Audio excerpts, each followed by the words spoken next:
Livro 6. Tópico 1. Da perseguição de Severo. E como também Severo suscitou uma perseguição contra as igrejas, em todas as partes consumaram-se esplêndidos martírios dos atletas da religião, mas multiplicaram-se especialmente em Alexandria. Os atletas do soberano foram enviados para lá, como o maior estádio desde o Egito e de toda a Tebaida, e por sua firme paciência e diversos tormentos e gêneros de morte, sigiram-se com as coroas preparadas pelo soberano. Entre eles, achava-se também Leônidas, chamado o pai de Orígenes, que foi decapitado e deixou seu filho ainda muito jovem. Não seria demais descrever brevemente com que predileção pela palavra divina viveu o rapaz desde então, já que é muito abundante o que se conta sobre ele entre o povo. Tópico 2. Da educação de Orígenes desde menino. Muitas coisas poderia dizer, na verdade, que tentasse colocar por escrito a seu gosto a vida deste homem, mas dispor ordenadamente o que a ele diz respeito exigiria inclusive uma obra especial.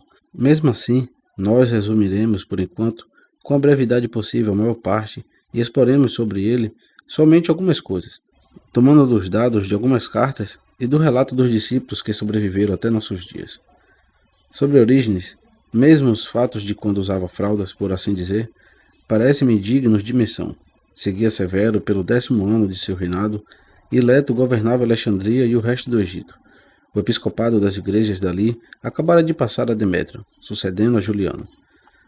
Ao acender-se, pois, com a maior violência a fogueira da perseguição, e sendo inumeráveis os que se cingiam com a coroa do martírio, tal foi a paixão do martírio que se apoderou da alma de Orígenes, ainda o menino, que ardia para lançar-se de encontro aos perigos e pular e jogar-se à luta. Muito pouco faltou, na verdade, para que a morte se aproximasse. Não foi pela divina e celestial providência que, em proveito da grande maioria, e por meio de sua mãe, se interpôs como obstáculo ao seu zelo. Ela primeiramente rogou-lhe com palavras, exortando-o a ter consideração por suas disposições maternais para com ele. Mas quando o viu terrivelmente excitado, todo ele preso pelo desejo do martírio ao saber que seu pai tinha sido preso e encarcerado, escondeu todas suas roupas e assim obrigou-o a permanecer em casa. Mas ele, não podendo fazer outra coisa, e sendo-lhe impossível dar sossego a um zelo que excedia sua idade, enviou a seu pai uma carta muito estimulante sobre o martírio, na qual o animava dizendo textualmente: "Cuida-te, não aconteça que por nossa causa mudes de parecer. Fique isto consignado por escrito como o primeiro indício da agudeza de pensamento do menino Orígenes e de sua nobilíssima disposição para a religião." E efetivamente, tendo-se exercitado já desde pequeno nas divinas escrituras, tinha lançados não pequenos fundamentos para a doutrina da fé. Também, nestas tinha se ocupado sem medida, pois seu pai, antes do ciclo dos estudos comuns a todos, fez com que sua preocupação por elas não fosse secundária. Em consequência, antes de ocupar-se das disciplinas helênicas, em toda ocasião o introduzia a exercitar-se nos estudos sagrados, exigindo-lhe cada dia passagens de memórias e relações escritas. Esses exercícios não desagradavam o menino, antes até empenhava-se neles com ardor excessivo, ao ponto de que, não se contentando com os sentidos simples e óbvios das escrituras sagradas, já desde então buscava algo mais, investigava visões mais profundas, de forma que chegava a pôr em apuro seu pai perguntando-lhe o que queria significar o sentido da escritura divinamente inspirada. Este aparentava repreendê-lo abertamente, e exortando-o a não indagar nada que excedesse sua idade, nem mais adiante do sentido evidente, mas no seu íntimo regozijava-se enormemente e proclamava perante o soberano, autor de todo o bem, seu maior agradecimento por tê-lo feito digno de ser pai de tal filho.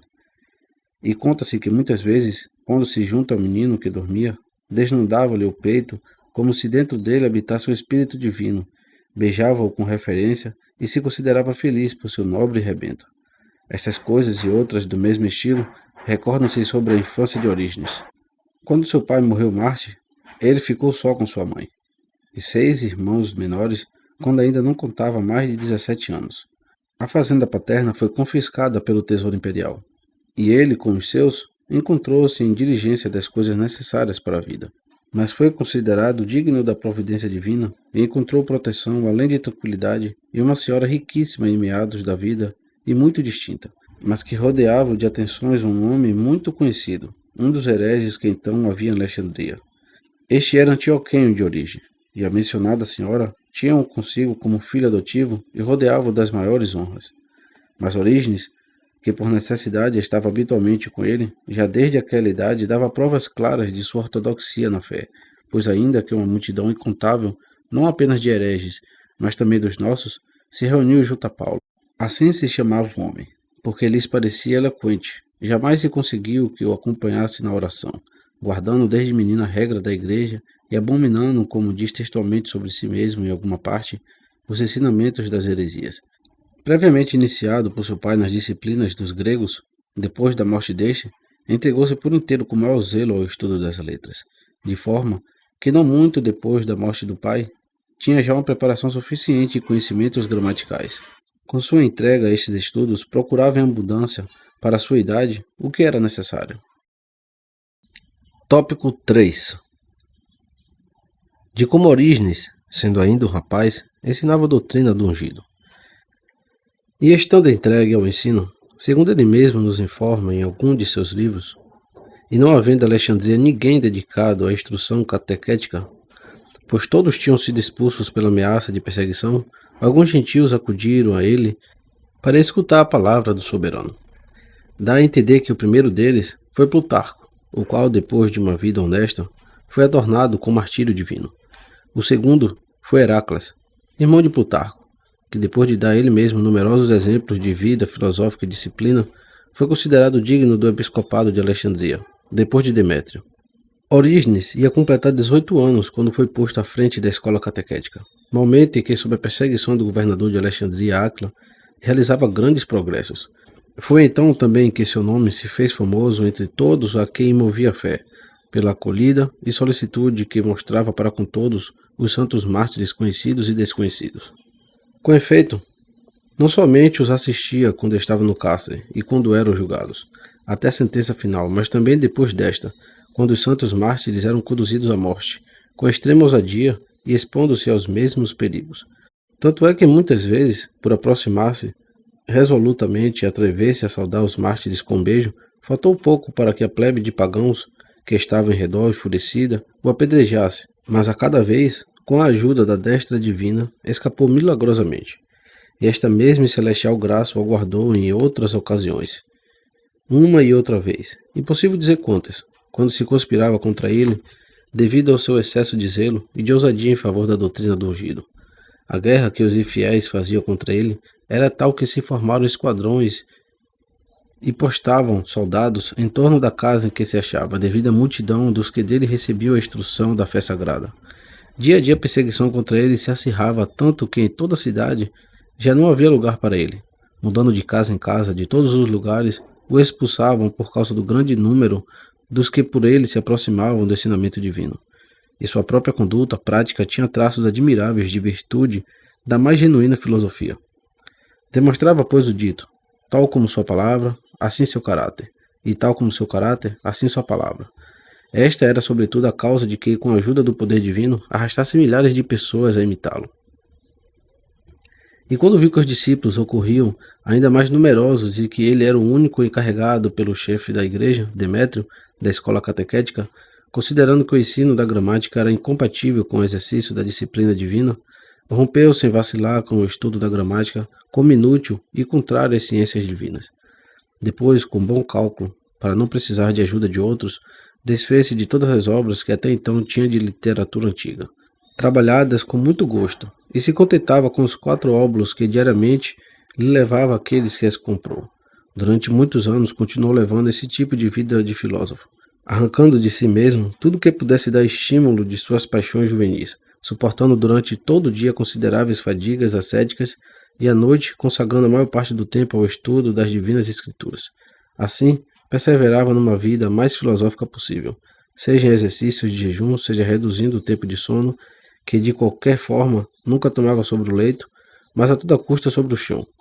Acima de tudo, achava que era necessário guardar aquelas sentenças evangélicas do Salvador, que exortava a não usar 2 túnicas nem sandálias e a não consumir-se com as preocupações do amanhã. E mais, com um ardor superior aos seus anos, mantendo-se firme no frio e na nudez e avançando em direção à pobreza extrema, enchia de admiração os que o rodeavam. Também causava pena a muitos, que lhe suplicavam que compartisse de seus bens, pois viam as dificuldades que passava pelo ensinamento divino, mas ele nada cedia à sua insistência. Conta-se, por exemplo, que durante muitos anos pisou a terra sem usar calçado algum, e mais, absteve-se por muitos anos do uso do vinho e de todo alimento não necessário, ao ponto de arriscar-se, arruinar e estropear seu peito. Oferecendo tais exemplos de vida filosófica, e quantos o contemplavam, era natural que incitasse a maioria de seus discípulos a um zelo semelhante ao seu. Tanto que pessoas destacadas, inclusive entre os gentios infiéis e dos que procediam da ilustração e da filosofia, pouco a pouco se submetiam ao ensinamento que ele dava, e tão sinceramente receberam dele do fundo de suas almas a fé na palavra divina, que também eles sobressaíram no momento da perseguição de então, de forma que alguns inclusive foram detidos e acabaram no martírio. Tópico 4. Quantos os instruídos por Orígenes foram levados à categoria de mártires? O primeiro destes, pois, foi Plutarco, mencionado pouco acima. Quando este era conduzido à morte, novamente faltou pouco para aquele de quem estamos falando e que o assistia até o último instante de sua vida fosse lixado ali mesmo pelos cidadãos, como culpado evidente daquela morte. Mas também então a vontade do soberano continuava guardando. Depois de Plutarco, o segundo dos discípulos de Orígenes a assinalar-se como Marte é Sereno, que por meio do fogo deu prova da fé que havia recebido. O terceiro mártir da mesma escola foi Heráclides, e depois dele o quarto Herón. Aquele ainda era catecúmeno, este neófito, ambos foram decapitados. Todavia, além destes, da mesma escola houve outro Sereno, distinto do primeiro, quinta proclamar-se atleta da religião, de quem diz a tradição que depois de suportar muitos tormentos foi decapitado. E entre as mulheres também Herais, ainda catecúmena, terminou a vida após receber, como diz ele mesmo em alguma parte, o batismo de fogo. Tópico 5. De Pontamiena.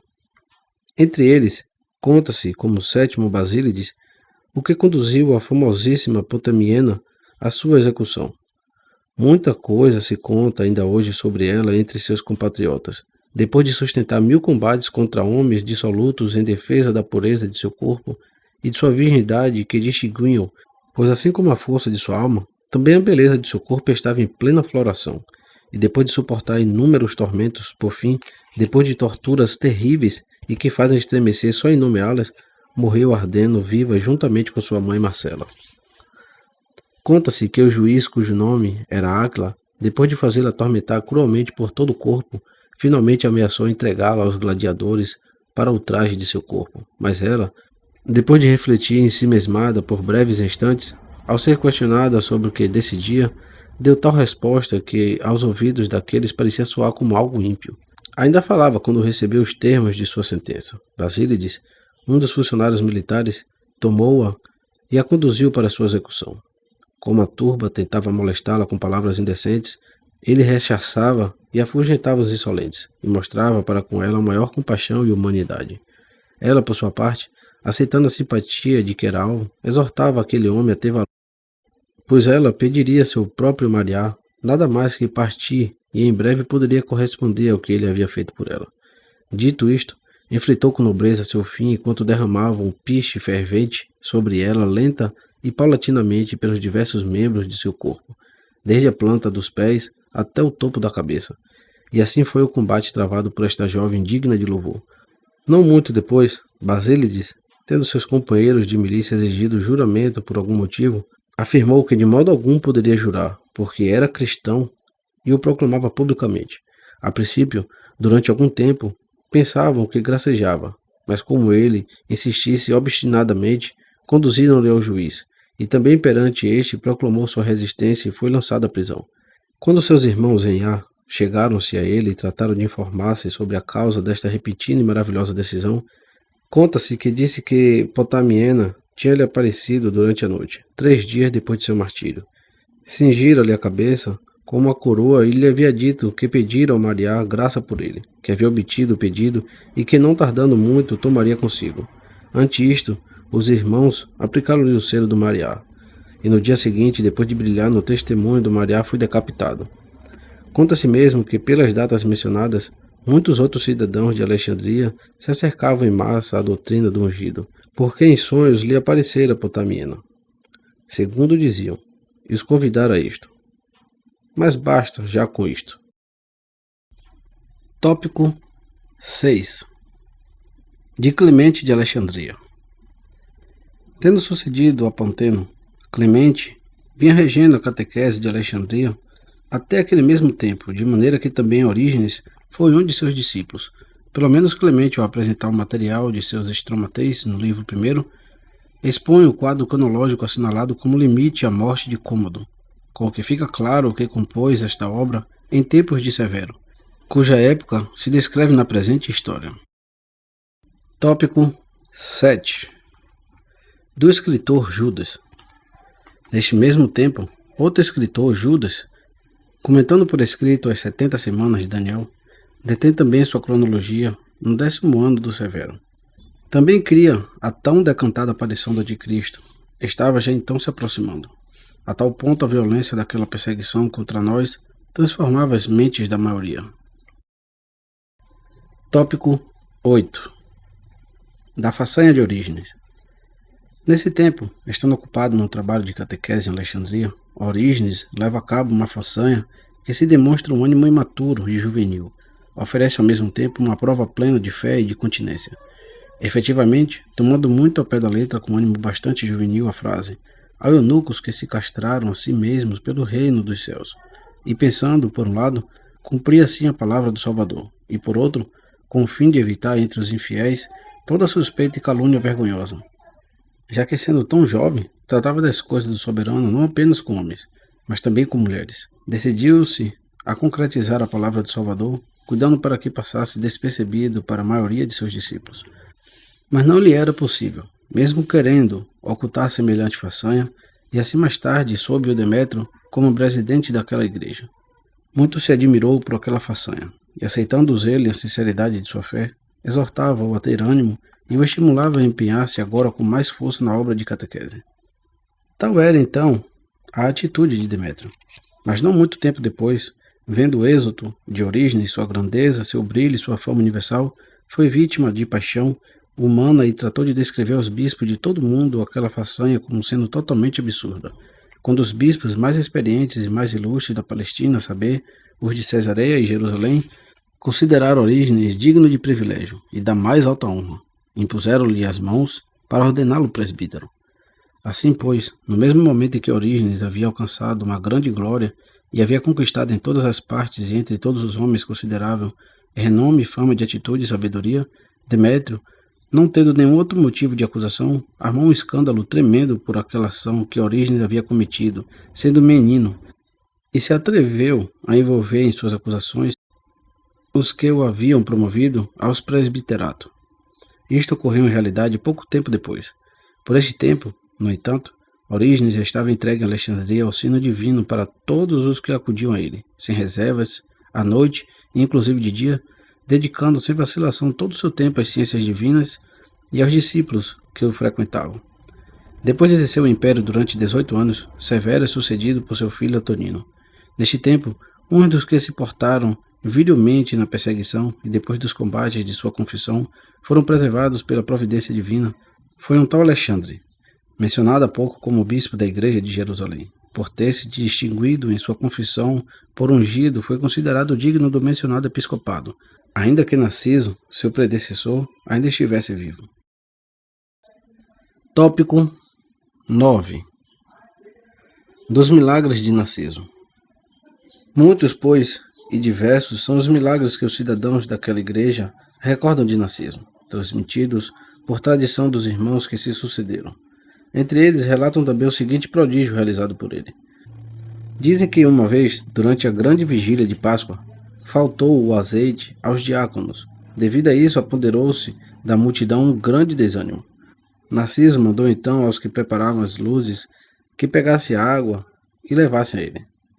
Feito isso, orou sobre a água e, com toda a sinceridade de sua fé no Mariá, ordenou que a derramasse nas lâmpadas. Feito também isto, por um poder maravilhoso e divino e contra toda razão, a natureza da água mudou sua qualidade para o do azeite. E muitos dos irmãos que ali estavam conservaram por longo tempo, desde então até nossos dias, um pouco daquele azeite como prova do milagre de então. Muitas outras coisas dignas de menção contam-se sobre a vida deste homem. Entre elas também a seguinte: uns pobres homenzinhos incapazes de suportar o vigor daquele e a constância de sua vida, temerosos de serem presos e submetidos a castigo, pois eram conscientes de seus inúmeros delitos, tomaram a dianteira e tramaram e espalharam uma calúnia terrível contra ele. Assim, com o fim de assegurar-se da confiança dos ouvintes, confirmaram com juramento suas acusações. Um jurava para que o fogo destruísse, outro para que a enfermidade funesta consumisse seu corpo, e um terceiro para que seus olhos cegassem. Mas nem assim, nem mesmo jurando, um só fiel prestou-lhes atenção, pela temperança de Narciso, que sempre brilhou ante todos e por sua conduta virtuosa em tudo. Ele, no entanto, não conseguindo revelar de forma alguma a maldade destas calúnias, e por outro lado, estando há muito tempo em busca de uma vida filosófica, fugiu da multidão inteira da igreja e passou muitos anos oculto em regiões desertas e recônditas. Mas o grande olho da justiça tampouco permaneceu quieto ante tais abusos, mas a toda pressa começou a perseguição daqueles ímpios com a mesma desgraça com que se haviam ligado, perjurando contra si mesmos. Pois o primeiro, sem nenhum motivo, simplesmente assim, tendo caído uma fagulha na casa em que morava, incendiando-a completamente à noite, morreu abrasado com toda a família. O outro se viu de repente com o corpo, desde a planta dos pés até a cabeça, cheio daquela enfermidade com que ele mesmo se castigou de antemão. E o terceiro, assim que viu o fim dos primeiros, tremendo ante a inelutável justiça do soberano que tudo vê, fez confissão pública do que os três haviam tramado em comum. Em seu arrependimento, consumia-se tanto de gemer e não cessava de chorar, tanto que chegou a perder os 2 olhos. Tais foram os castigos que sofreram estes por suas mentiras. Tópico 10. Dos bispos de Jerusalém.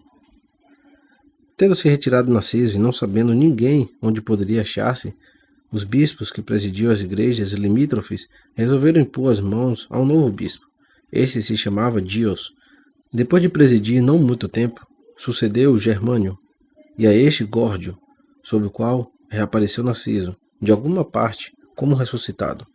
Os irmãos chamaram-no novamente para ocupar a presidência. Todos se admiraram ainda mais por causa de seu retiro, de sua filosofia e, sobretudo, pela vingança que o soberano tinha operado em seu favor. Tópico 11. De Alexandre.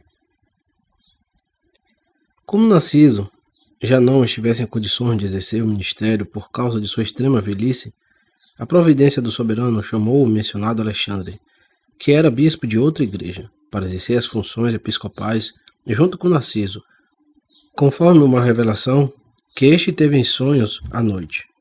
Ocorreu, pois, que Alexandre, como obedecendo a um oráculo, empreendeu uma viagem desde a Capadócia, onde pela primeira vez foi investido do episcopado a Jerusalém, por motivos de oração e de estudo dos lugares. O povo dali o recebeu com os melhores sentimentos, e já não lhe permitiram regressar ao seu país, conforme outra revelação que também eles haviam tido durante a noite, e segundo uma voz que se fez ouvir claríssima aos mais zelosos dentre eles, pois lhe indicava que saíssem para fora das portas da cidade e recebesse o bispo que o soberano lhe havia predestinado. Depois de assim fazer, com o parecer comum dos bispos que reagiu às igrejas circundantes, obrigaram Alexandre a permanecer ali forçosamente. O próprio Alexandre, em carta privada aos antinoítas, que ainda se conserva entre nós, menciona o episcopado de Narciso, compartilhando com ele, quando escreve textualmente ao final da carta: Saúda-vos, Narciso, o que regeu ante de mim a sede episcopal daqui, e agora, aos 116 anos completos, ocupa seu lugar junto a mim nas orações e exorta-vos, assim como eu, a ter o mesmo sentimento. Assim ocorreram estas coisas. Na igreja de Antioquia, ao morrer Serápio, o episcopado passou em sucessão a Asclepíades, que também fora destacado por sua confissão no tempo da perseguição. Alexandre menciona também a instituição desde quando escreve assim aos antioquinhos: Alexandre, servo e prisioneiro de Yahushua HaMashiach, a bem-aventurada igreja de Antioquia. Saúde no Salvador. O Salvador me fez suportáveis e leves as correntes, quanto no tempo do meu encarceramento soube que, por providência divina, se havia confiado o episcopado de vossa santa igreja de Antioquia a Asclepíades, o mais indicado por seu merecimento. Alexandre faz saber que esta carta foi enviada por meio de Clemente. Ao final escreve como segue: Esta carta, queridos irmãos meus, envio-a pelo bem-aventurado presbítero Clemente, varão virtuoso e probo, a quem vós já conheceis e a quem também aproveis.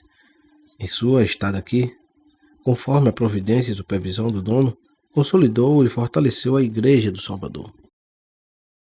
Tópico 12. De Serápio e das obras que dele se conservam. Quanto ao fruto do afã literário de Serápio, é natural que se hajam conservado também outras obras entre outras pessoas. Mas a nós não chegaram mais do que estas. A Dômino, um que no tempo da perseguição havia caído na fé do ungido para dar a superstição judia, e a Pôncio e Carico, varões eclesiásticos ambos, e outras cartas a outras pessoas. E outro tratado que compôs acerca do chamado Evangelho de Pedro, escreveu refutando as falsidades que neste se dizem, por causa de alguns da igreja de Rosos, que, com pretexto da dita escritura, haviam se desviado para ensinamentos heterodoxos. Será bom oferecer deste livro algumas sentenças nas quais apresenta sua opinião sobre aquele livro. Escreve assim: porque também nós, irmãos, aceitamos Pedro e os demais apóstolos como ungido, mas como homens na experiência que somos, rechaçamos os falsos escritos que levam seus nomes, pois sabemos que não nos transmitiram semelhantes escritos. Porque eu mesmo, achando-me entre vós, supunha que todos vós ativasses a fé reta, e sem ter lido o evangelho de que eles me apresentavam com o nome de Pedro, disse: se é apenas isto que parece preocupar-vos, que se leia. Mas agora que me inteirei, pelo que me disseram, de que seu pensamento se ocultava em certa heresia, terei pressa para estar novamente entre vós, de maneira que, irmãos, esperai-me em breve. Quanto a vós, irmãos, compreendemos que a heresia pertencia a Marciano, o qual se contradizia e não sabia o que falava. Isto aprendereis pelo que vos escrevi. Efetivamente, graças a outros que praticaram este mesmo evangelho, ou seja, graças aos sucessores dos que o iniciaram, aos quais chamaremos docetas, porque a maior parte de seu pensamento pertence a este ensino, por terem-no emprestado eles, pudemos lê-lo cuidadosamente, e achamos a maior parte conforme a reta doutrina do Salvador, mas também algumas coisas que se distinguem e que vos submetemos. Isto sobre Serápio. Tópico 13. Das obras de Clemente. De Clemente, por outro lado, conservaram-se entre nós os Estromateis, os 8 livros inteiros, os quais se dignou intitular: de Tito Flávio Clemente, Estromateis das Memórias Gnósticas segundo a verdadeira filosofia, de igual número que estes são os seus livros intitulados Hipotiposes, nos quais menciona expressamente Panteno como seu mestre e expõe suas interpretações das escrituras e suas tradições. Há também de Clemente o Discurso aos Gregos, o Protéptico e 3 livros da obra intitulada O Pedagogo. Outro tratado seu, o assim chamado Quem é o Rico que se Salva, e o tratado sobre a Páscoa, e o tratado sobre o jejum e sobre a maledicência, assim como a exortação à paciência aos recém-batizados, e o intitulado Cânon Eclesiástico, ou contra os judaizantes, que ele dedicou ao mencionado bispo Alexandre. Agora bem, nos Estromates fabricou-se uma tapeçaria de citações, não somente da Divina Escritura, mas também das obras dos gregos, sempre que lhe parecia que também eles haviam dito algo aproveitável, e menciona as opiniões do povo, enquanto explica as dos gregos e as dos bárbaros. E além disso, emenda as falsas opiniões dos heresiarcas, desdobra uma grande informação e nos proporciona a base de uma sábia e variada instrução. Com tudo isto, mistura também as opiniões dos filósofos, e onde provavelmente se originou que inclusive o título dos Estromates se ajuntasse ao tema. Nos mesmos livros, faz também uso de testemunhos tomados das escrituras discutidas, da chamada Sabedoria de Salomão e Sabedoria de Yahshua, de Siraque, filho de Siraque, da Carta aos Hebreus, da Carta de Barnabé, de Clemente e de Judas, e menciona o discurso de Taciano contra os gregos e também a Cassiano, por haver composto uma cronografia, e também os escritores judeus Filon, Aristóbulo, Joséfo, Demétrio e Epolemo, por todos eles haverem demonstrado nesses escritos que Moisés e o povo judeu eram mais antigos do que as origens dos gregos. De muitos outros ensinamentos úteis estão cheias as mencionadas obras deste homem. Na primeira delas declara sobre si mesmo que está muito próximo da sucessão dos apóstolos, e nela promete escrever também um comentário do Gênesis. Em seu tratado sobre a Páscoa, confessa que foi compelido por seus companheiros a colocar por escrito, em proveito dos que viessem depois, as tradições que ele teve a sorte de ouvir da boca dos antigos presbíteros, e menciona Meliton, Irineu e alguns outros, dos quais inclusive cita passagens. Tópico 14. De quantas escrituras Clemente faz menção? Na Hipotiposes, para resumir, Clemente dá algumas explicações precisas da escritura testamentária inteira, se omitir os escritos discutidos, quero dizer, a carta de Judas e as demais cartas católicas, assim como a carta de Barnabé e o chamado Apocalipse de Pedro. Diz também que a carta aos Hebreus é certamente de Paulo, mas que foi escrita em língua hebraica para os hebreus, sendo que Lucas a traduziu cuidadosamente e editou para os gregos. Daí que se encontra o mesmo colorido no estilo desta carta e nos Atos. E acrescenta que é natural que a expressão Paulo Apóstolo não esteja escrito no cabeçalho, porque diz, como escrevia aos Hebreus, que tinham prevenção contra ele e dele suspeitavam, com absoluta prudência, não quis espantá-los, já no início pondo seu nome. E um pouco abaixo acrescenta, pois bem, como dizia o bem-aventurado presbítero, posto que o Salvador, apóstolo do Todo-Poderoso, foi enviado aos Hebreus, Paulo, que o havia sido dos gentios, por modéstia, não se titulou apóstolo dos Hebreus, e ao mesmo tempo por deferência para com o Salvador, e porque, apesar de ser arauto e apóstolo dos gentios, escreve em anexo também uma carta aos Hebreus. Nos mesmos livros, Clemente ainda inseriu, sobre a ordem dos evangelhos, uma tradição recebida dos antigos presbíteros, que é como segue. Dizia que dos evangelhos escreveram-se primeiro os que contêm as genealogias, que o evangelho de Marcos teve a seguinte origem. Estando Pedro em Roma, pregando publicamente a doutrina e explicando o evangelho pelo Espírito, os que estavam presentes, e eram muitos, exortavam Marcos, já que este o seguia há muito tempo, e recordava-se do que havia dito, a que o pusesse por escrito. Ao saber Pedro disto, não o impediu, nem o estimulou. Quanto a João, o último, sabendo que o corpóreo já estava exposto nos evangelhos, estimulado por seus discípulos e inspirado pelo sopro divino do Espírito, compôs um evangelho espiritual, e isto refere Clemente. E novamente o supracitado Alexandre, em certa carta a Orígenes, faz, por sua vez, menção a Clemente e a Panteno, como a homens conhecidos seus. Escreve assim, porque também isto foi, como sabes, vontade do soberano que a amizade que provinha de nossos pais permanecesse inviolável, e mais que fosse mais quente e mais firme.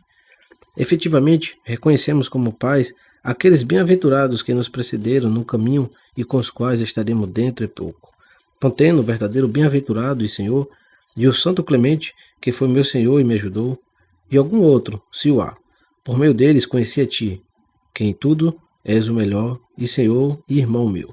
E assim estão as coisas. Quanto a Adamâncio, pois também este nome tinha origens, ele mesmo escreve em alguma parte que residiu em Roma, no tempo em que Zeferino estava à frente da igreja dos romanos.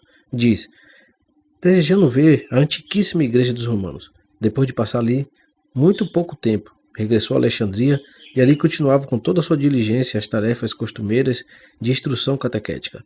Demétrio, bispo do lugar, então ainda o animava e quase suplicava que fosse diligente e dar proveito a seus irmãos. Tópico 15. De Herácles. Mas quando Orígenes viu que ele sozinho não se bastava para um estudo mais profundo dos mistérios divinos, para a investigação e interpretação das Sagradas Escrituras, e além disso para a instrução catequética dos que dele se acercavam e que nele deixavam respirar, acorrendo à escola uns após outros, desde a aurora até o anoitecer, dividiu as multidões, escolheu entre seus discípulos Herácles, varão zeloso nas coisas do soberano, e também muito erudito e não desprovido de filosofia, e o constituiu seu sócio na instrução catequética, e encarregou na primeira iniciação dos recém-admitidos, reservando para si a instrução dos já experientes. Tópico 16. De como Orígenes havia se ocupado com afã das divinas escrituras. E tão cuidadosa era a investigação que Orígenes fazia das palavras divinas, que até aprendeu a língua hebraica. Comprou as escrituras originais conservadas entre os judeus com os próprios caracteres hebreus e seguiu a pista das edições de outros tradutores das Sagradas Escrituras, além dos 70. Além das traduções trilhadas e alternantes de Áquila, de Simaco e de Teodócio, descobriu outras que, após seguir-lhes o rastro, tirou à luz, não sei de que esconderijos, onde se ocultavam desde antigamente. A respeito destas, por sua obscuridade e por não saber de quem eram, indicou somente o seguinte, a saber que foi encontrada em Nicópolis, perto de Ácio, e a outra em outro lugar parecido. Nas hexáplas dos Salmos, ao menos depois das 4 edições conhecidas, não somente pôs uma quinta tradução, mas também uma sexta e uma sétima. Sobre uma delas está indicado que foi encontrada em Jericó, dentro de um jarro, em tempos de Antonino, o filho de Severo. Todas estas traduções ele reuniu em só corpo, dividiu-as em membros de frase e as colocou umas frentes a outras, junto como o próprio texto hebreu, deixando assim a cópia das chamadas hexáplas. À parte, preparou a edição de Áquila, Símaco e Teodósio, junto com os dos 70, nas tétrapas. Tópico 17. Do tradutor Símaco. Pelo que toca a estes mesmos tradutores, deve-se saber que Símaco foi ebionita. A heresia assim chamada dos ebionitas é a dos que afirmam que o Mashiach nasceu de José e de Maria, creem que foi puramente homem e insistem em que é necessário guardar a lei mais ao modo judeu, segundo o que já sabemos pelo referido anteriormente. E ainda hoje se conservam comentários de Símaco, nos quais parece querer confirmar a mencionada heresia, explicando-se longamente a custa do Evangelho de Mateus. Orígenes declara que estes escritos, junto com outras interpretações de Símaco sobre as Escrituras, recebeu de uma tal Juliana, que por sua vez diz ter herdado os livros do próprio Símaco. Tópico 18. De Ambrósio. Por esta época também Ambrósio, que tinha as opiniões de heresia de Valentim, convencido pela verdade apresentada por Orígenes e como se uma luz tivesse iluminado sua mente, deu seu assentimento à doutrina da ortodoxia eclesiástica. E muitas outras pessoas instruídas, quando se estendeu a fama de Orígenes por todas as partes, acudiam também a ele para experimentar a perícia deste homem nas doutrinas sagradas. E milhares de hereges, e não poucos filósofos dos mais ilustres, aderiram a ele com afã, e ele os instruía não somente nas coisas divinas, mas inclusive na filosofia de fora.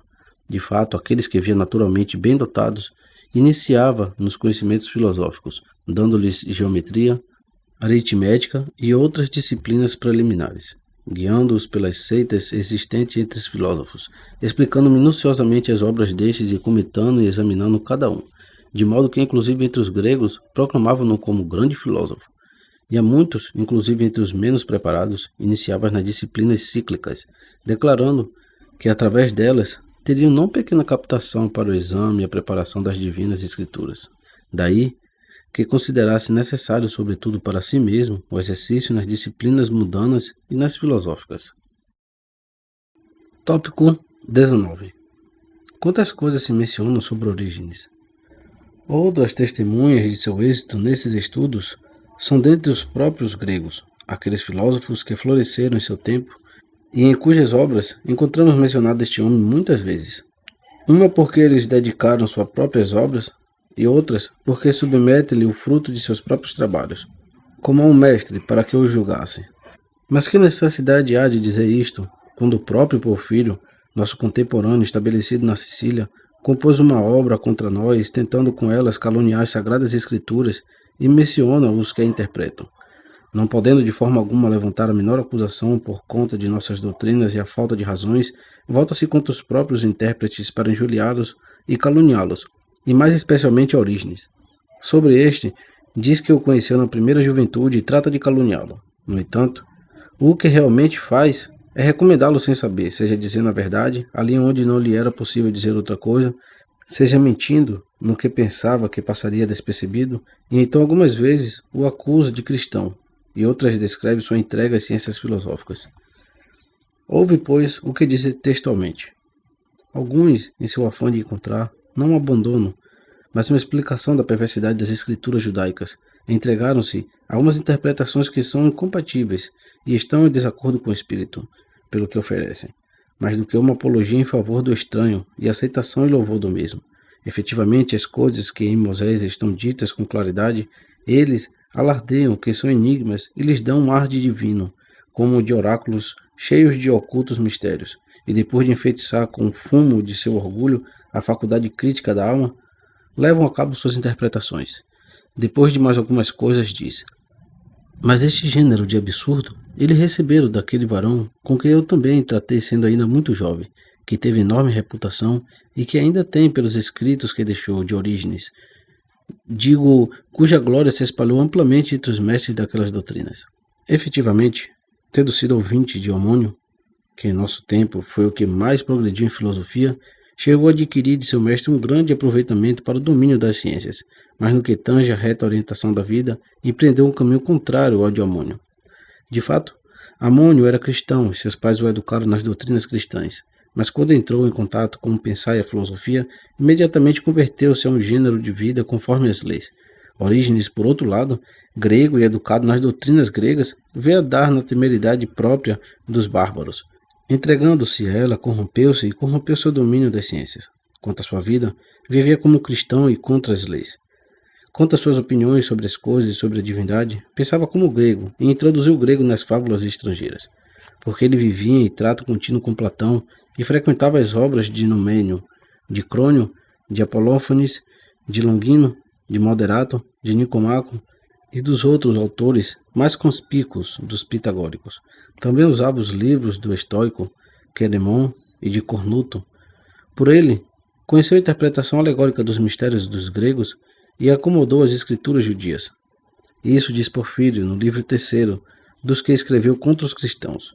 Diz a verdade no que tange a educação e a múltipla sabedoria de Orígenes, mas mente claramente, porque não haveria de fazê-lo adversário dos cristãos, ao afirmar que este se converteu das doutrinas gregas, enquanto que Amônio caiu no gênero de vida gentil a partir de uma vida conforme a religião.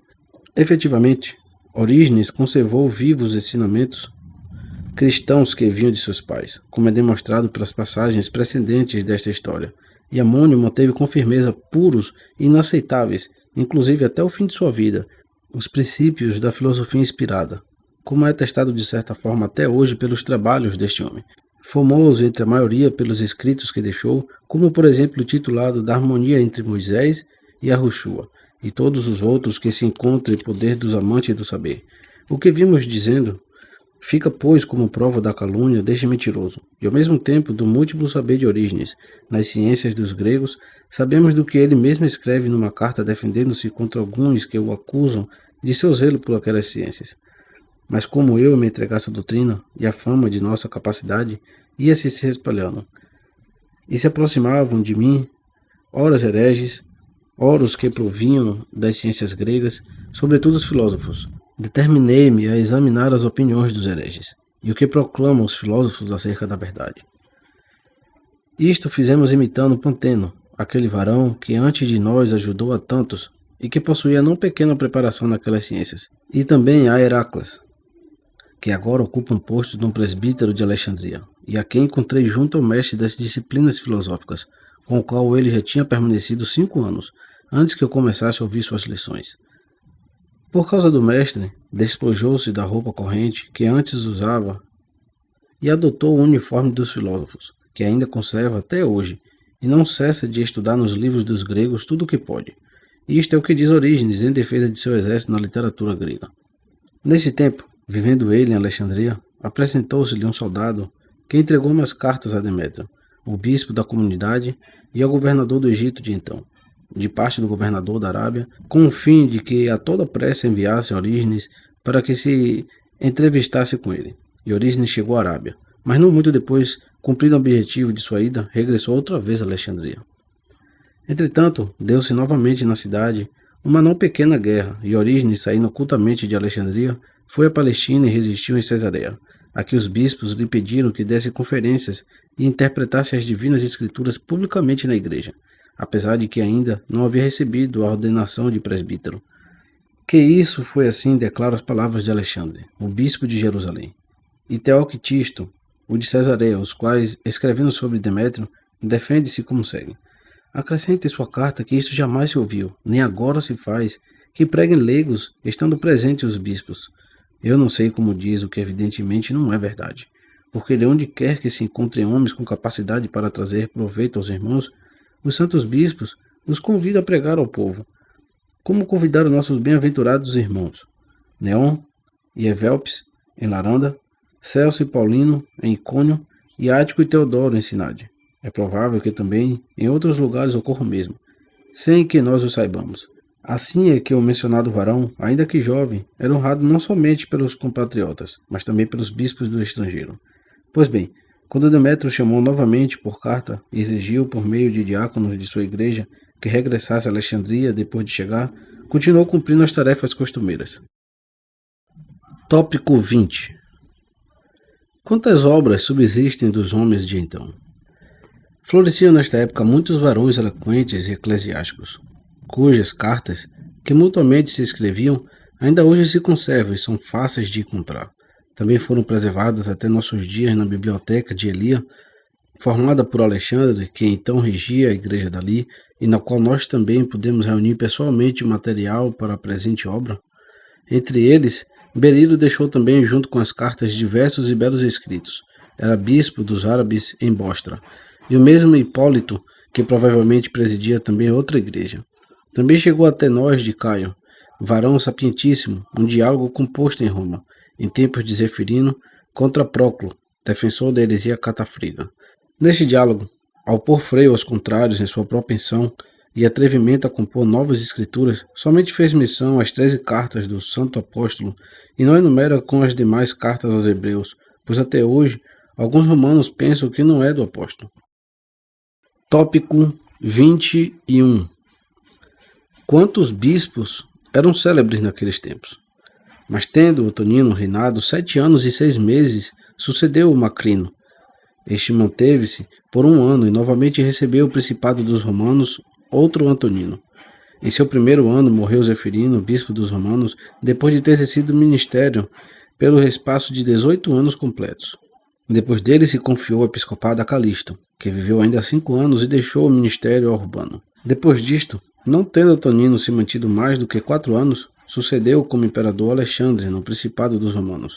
Também nesse tempo, Fileto sucede a Asclepíades, na igreja de Antioquia. Pois bem, a mãe do imperador, chamada Mamea, mulher piedosa como nenhuma outra, ao ressoar por todas as partes a fama de Orígenes, ao ponto de chegar a seus ouvidos, pôs todo o seu empenho em ser considerada digna de contemplar este homem e experimentar sua inteligência nas coisas do soberano, por todos admirada. Assim, pois, estando ela em Antioquia, mandou-o comparecer escoltados por soldados. Passou junto a ela algum tempo e, depois de expor o maior número de coisas possíveis para a glória do Salvador e da virtude do ensinamento divino, apressou-se a retomar suas tarefas habituais. Tópico 22. Quantas obras de Hipólito chegaram a nós? Foi precisamente então que Hipólito compôs também, junto com muitos outros comentários, a obra sobre a Páscoa, na qual expôs uma relação dos tempos. Propõe certa regra de um ciclo de 16 anos para a Páscoa e fixa como limite dos tempos o primeiro ano do imperador Alexandre. Das suas outras obras, as que chegaram até nós são as seguintes: sobre o Hexameron, sobre os que seguem o Hexameron, contra Márcio, sobre Cantar, sobre partes de Ezequiel, sobre a Páscoa, contra todas as heresias e muitíssimas outras que poderias encontrar conservadas em muitos lugares. Tópico 23. Do zelo de Orígenes e como foi julgado digno do presbiteriado eclesiástico. A partir de então, Orígenes começou também seus comentários às divinas escrituras. Foi Ambrósio que o instigou, e não somente com quanto ânimo e exortações podia pela palavra, mas também com abundantes subversões para todo o necessário. Efetivamente, quando a ditava, tinha à mão mais de 7 taquígrafos, que se revezavam a certos tempos fixos, um número não menor de copistas e também algumas jovens treinadas na caligrafia. O necessário para todos eles era proporcionado por Ambrósio em grande abundância. Mais ainda, contribuiu com indizível zelo no estudo detalhado dos divinos oráculos e com isto impulsionava Orígenes a compor os comentários. Enquanto isto ocorria assim, Ponciano sucedia a Urbano, que havia sido bispo da igreja de Roma durante 8 anos, e Zebeno a Fileto, na de Antioquia. Por esse tempo, Orígenes, indo para a Grécia pela Palestina, devido a alguns assuntos eclesiásticos de urgente necessidade, recebe em Cesareia dos bispos da região a ordenação do presbiterato. a agitação que sobre ele se levantou por este motivo e as decisões tomadas pelos prelados das igrejas sobre estas agitações, assim como também tudo o mais que Orígenes, sua plena maturidade, contribuiu no que toca à doutrina divina, como necessita de uma obra especial. Nós os descrevemos em sua justa medida no livro segundo da Apologia, que compusemos em sua defesa. Tópico 24. Que comentários Orígenes escreveu em Alexandria? A isto deveríamos acrescentar que no livro 6 de seus comentários ao Evangelho de João, ele indica que compôs os 5 primeiros estando ainda em Alexandria. Mas do trabalho sobre este mesmo Evangelho inteiro, somente nos chegaram 22 tomos. No 9º livro dos comentários ao Gênesis, são 12 no total. Mostra que não somente redigiu em Alexandria os que precedem o 9º, mas também os comentários aos primeiros 25 salmos e os comentários às Lamentações, dos quais chegaram a nós 5 tomos, nos quais faz-se menção inclusive aos livros sobre a ressurreição, que são 2. E não somente estes, mas que também os livros sobre os princípios ele escreveu antes de sua imigração de Alexandria. E na mesma cidade, sob o reinado de Alexandre, compôs os livros intitulados Estromateis, em número de 10. Assim o demonstram suas anotações autógrafas, que encabeçam os tomos. Tópico 25. Como Orígenes mencionou as escrituras canônicas. Ao explicar o Salmo 1, faz uma exposição do catálogo das Sagradas Escrituras do Antigo Testamento, escrevendo textualmente como segue. Não se pode ignorar que os livros testamentários, tal como os transmitiram os hebreus, são 22, tantos como o número de letras que há entre eles.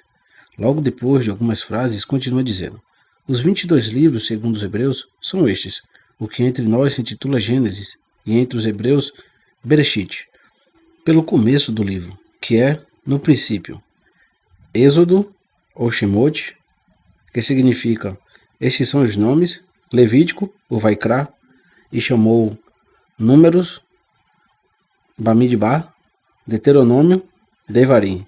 Estas são as palavras, Yashua, filho de Navé, Juízes e Ruth, para eles um só livro, Softim, 1 e 2 dos reis, um só para eles, Samuel, o eleito de Elohim, 3 e 4 dos reis, em 1, que significa reino de Davi, 1 e 2 dos Parapelômenos, e 1 da Breimen, isto é, palavra dos dias, 1 e 2 de Esdras, em 1, Ezra, ou seja, ajudante, livro dos Salmos, Esfaratelém, Provérbio de Salomão, Melot, Eclesiastes, Correlete, Cantar dos Cantares, e não como pensam alguns, Cantares dos Cantares, Sirácirum, Isaías, Lecia, Jeremias, junto com as Lamentações, e a carta em Jeremias, Daniel, Ezequiel, e Ezequiel, Jó, Lobe, Esther. E além destes, estão os dos Macabeus, que são titulados Sarbet Sabanaiel. Isto é, pois, o que expõe no tratado acima citado. E no livro 1 dos comentários aos Evangelhos de Mateus, guardando o cânon eclesiástico, atesta que ele conhece somente 4 evangelhos. Escreve como segue.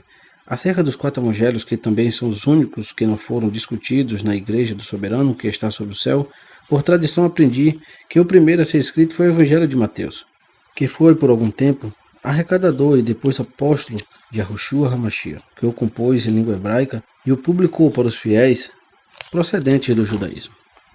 O segundo foi o Evangelho de Marcos, que o fez como Pedro lhe indicou, o qual, em sua carta católica, proclama-o até filho seu, com as seguintes palavras: Saúda-vos a igreja de Babilônia, coeleita, e Marcos, meu filho. O terceiro é o Evangelho de Lucas, o que Paulo elogiou e que ele fez para os que vinham dos gentios, além de todos estes, ao Evangelho de João.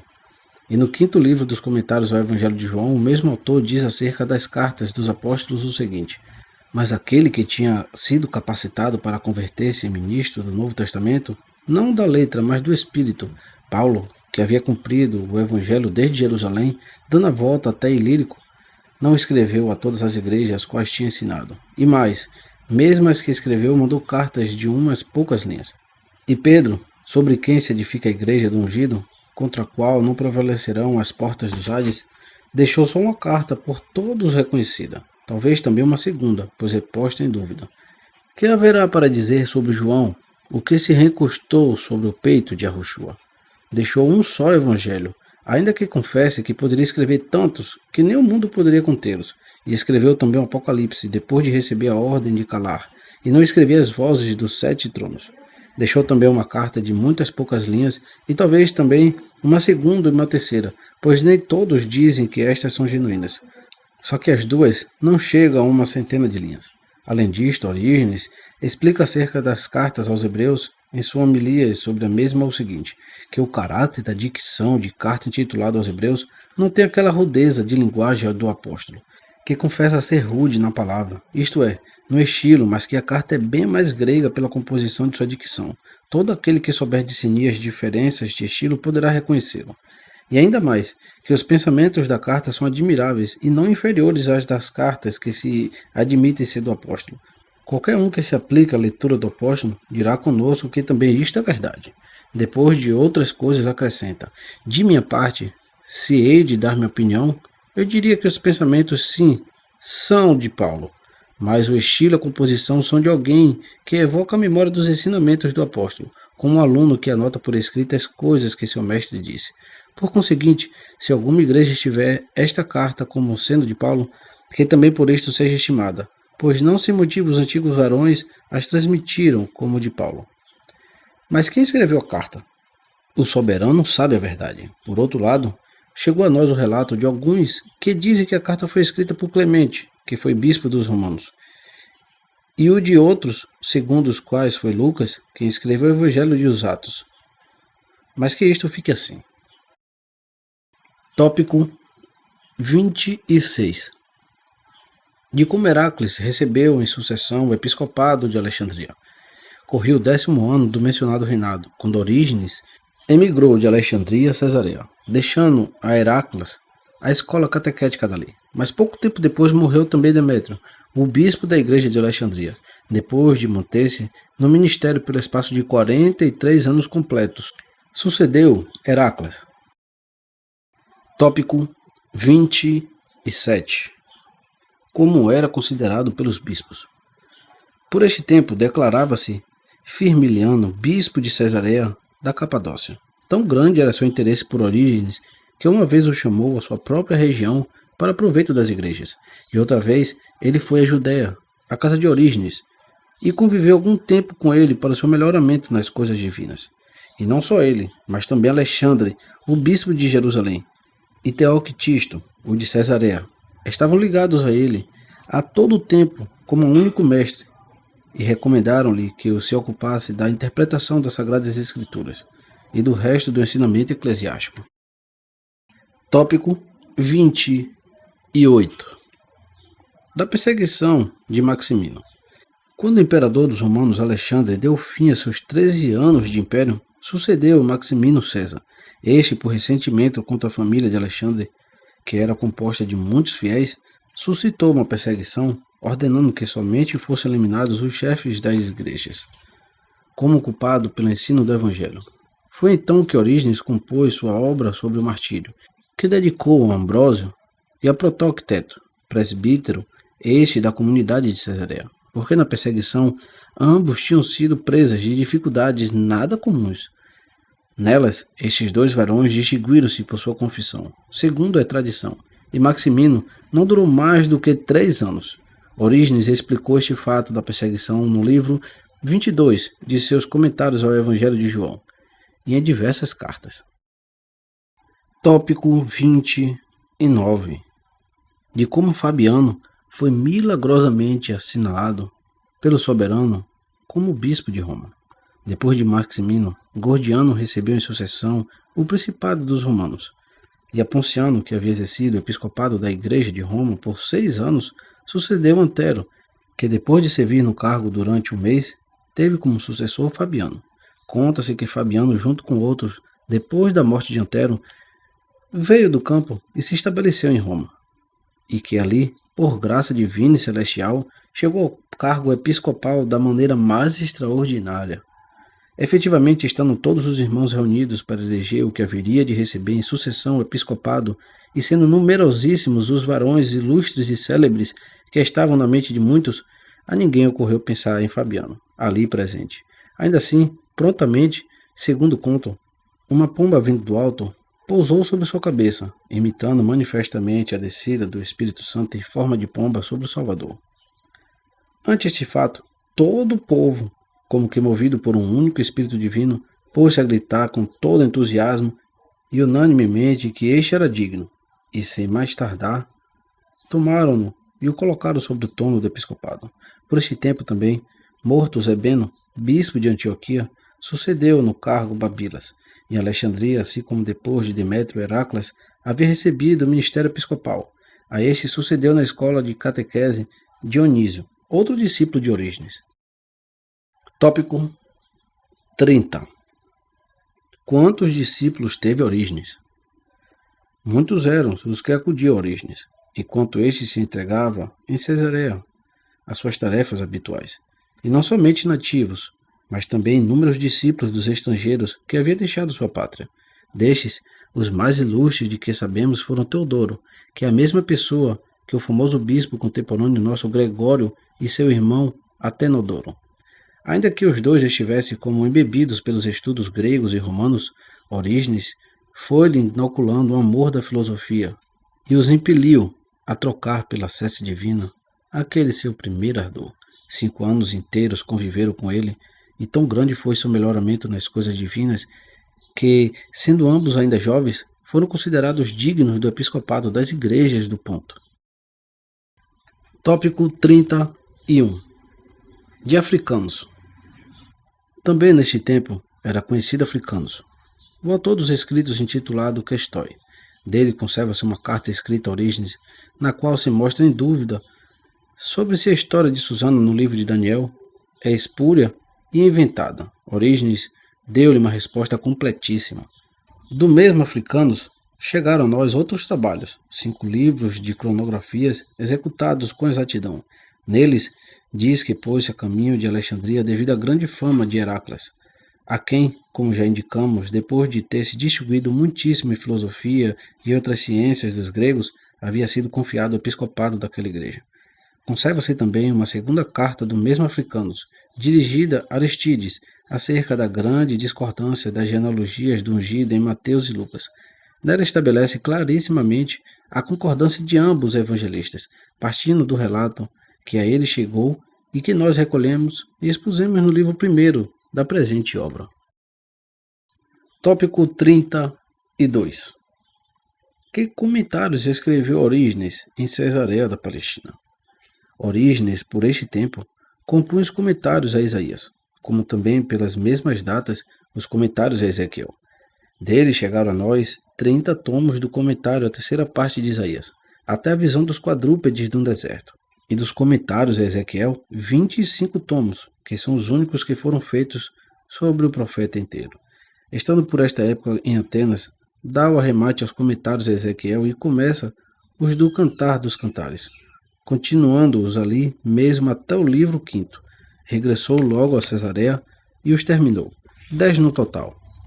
E para que fazer aqui um catálogo das obras deste homem, que necessitaria um estudo especial? Nós já o incluímos na relação da vida dos santos mártires de nossos dias, Panfilo. Ao demonstrar nela como era grande o zelo de Panfilo pelas coisas divinas, citei as listas da biblioteca por ele reunida, com base nas obras de Orígenes que chegaram até nós. Mas agora devemos seguir com o fio de nossa história.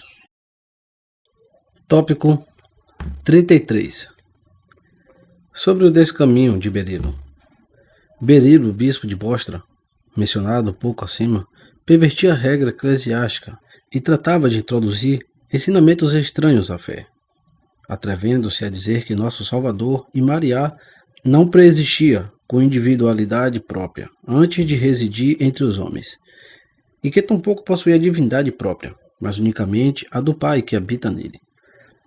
Ante isto, muitos bispos foram interrogar Berilo e dialogar com ele. Orígenes foi chamado e lá foi. Começou conversando com Berilo para saber o que pensava, e quando também soube o que dizia, comprovou que não opinava corretamente. e, persuadindo-o com a razão, colocou-o na verdade acerca da doutrina e o restabeleceu em sua primeira e sã opinião. E até hoje subsistem escritos de Berilo e do sínodo que houve por sua causa, escritos que contêm, junto com as perguntas que Orígenes lhe fez, os diálogos havidos em sua própria comunidade, tudo de que se tratou naquela ocasião. Sobre Orígenes, por fim, os mais velhos de nossa geração transmitiram a memória de outros inumeráveis casos que haveremos de omitir, parece-me, por não caber à presente obra. Mas tudo o que era necessário conhecer do que a ele se refere, pode-se consultar na apologia que elaboramos em sua defesa, o santo mártir de nosso tempo, Panfilo, e nós, obra que após penoso esforço realizamos junto com grande diligência, por causa dos insistentes. Tópico 34.